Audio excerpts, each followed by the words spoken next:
சில நேரம் இந்த வேதாகமத்திலிருந்து ஆவியானவர் நமக்கு கற்றுக் கொடுக்க போற காரியத்தை குறித்து நாம் அறிந்து கொள்ள போகிறோம். தேவ ஆவியானவர் எப்படியாக வாழ்க்கையை இந்த வாழ்க்கை பிரயாணத்தை எடுத்து பயன்படுத்துகிறார். எனக்கு அன்பானவர்களே, கேட்டுக்கொண்டிருக்கிற மாணவர்களே, சகோதர சகோதரிகளே, நாம் இந்த வாழ்க்கை பிரயாணத்தை தேவனுக்கு ஓடுகிறோமா சொல்லி நாம் சிந்திக்க வேண்டும். பிரசங்கி 12ஆம் அதிகாரம் 1ஆம் வசனம். பிரசங்கி 12ஆம் அதிகாரம் 1ஆம் வசனத்தில் இவ்வாறாக சொல்லப்படுகிறது. வாழ்க்கை பிரயாணத்திலே ஒரு சிருஷ்டிக்கிற நிலை என்று சொல்லப்படுகிறது. In your youth days, நீ வாழும் பருவத்தில் தேவனை நீ நினைக்காவிட்டால் நீ அவர் உன் வாழ்விலே வாழ்வடைய மாட்டார். தேவனை நாம் நினைக்க வேண்டும். இதை குறித்து மத்திய 16:24 என்ன சொல்லப்படுகிறது?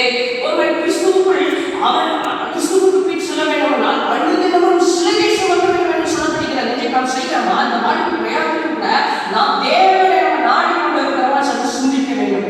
இந்த வாழ்க்கை பிரயாணத்திலே எலும்பி பிரகாசித்த ஒளியாக அன்றைக்கு சிம்சனை தேர்ந்தெடுத்தான். ஆனால் நிச்சயம் ஒரு குழிக்குள்ள விழுந்துட்டான். ஆனால் அவர் தானியேலை தேர்ந்தெடுத்தார், யோசேப்பை தேர்ந்தெடுத்தார். ஏகப்பட்ட வாழ்வுகளை கொண்டு இயேசுவின் வாழ்வுகளாக தன்னுடைய வாழ்க்கையிலே தன்னை மிகவும் பூரணப்பட்டவராக மாற்றிக்கொள்ள தொடங்கினார்.